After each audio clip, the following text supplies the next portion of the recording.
অনেকদিন থেকে এই সাধুর ব্যবসাটা ভালোভাবে চলছে না, তাকেও তো ভালোভাবে টুপিটা পরাতে হবে।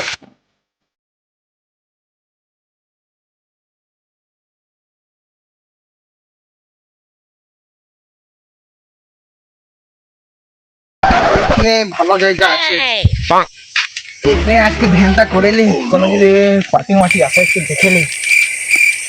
আসছে নাই তো এই বিপদগুলো করে নিয়েছিল, পিঁপড়ে খাচ্ছে কামড়ায়, সেদিন সেদিন বুঝেছিল পিঁপড়ে একটু পেছনে ঢুকে আমরা দুজন ভাই লোকের মাছ দিয়ে খাই।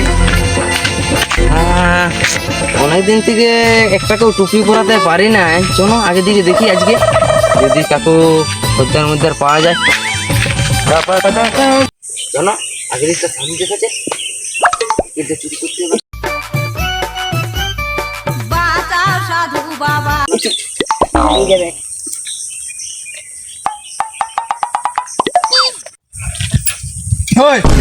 কি আমার সাইকেল চুরি করছিস? তোরা এই সাইকেল চুরি করতে পারতিস, কিন্তু তোদের মধ্যে একজন অশুদ্ধ। বাবা কে কে ওষুধ? এই যে এই ছড়াটা, এই আমি কোন দিক থেকে আমি অশুদ্ধ? ই আজকে সকালে ফাঁকে নিয়ে পেছন ধুই না জানিস? পেছন দুস না এর জন্য তো বলছি সাইকেল চুরি করতে পারে না। তুই একটা অশুদ্ধ মালকে নিয়ে তুই ঘুরে বলছিস। বাবা কিছু করো ইয়ার জন্য। শুদ্ধ করার মাত্র একটাই উপায়, ওকে গাছে বাঁধবি, তারপরে এই গাছ গিলা ওর পেছনে ভরে দিবি, তারপরে আরো তুলে দিবি। Ready? ঠিক আছে চলো তুমি চলো, না লেখা কি করে তোকে আজকে শুদ্ধ করবো। চল।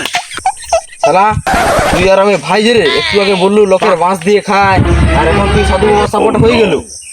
আচ্ছা সরি আমার ভুল হয়েছে। হ্যাঁ ঠিক আছে।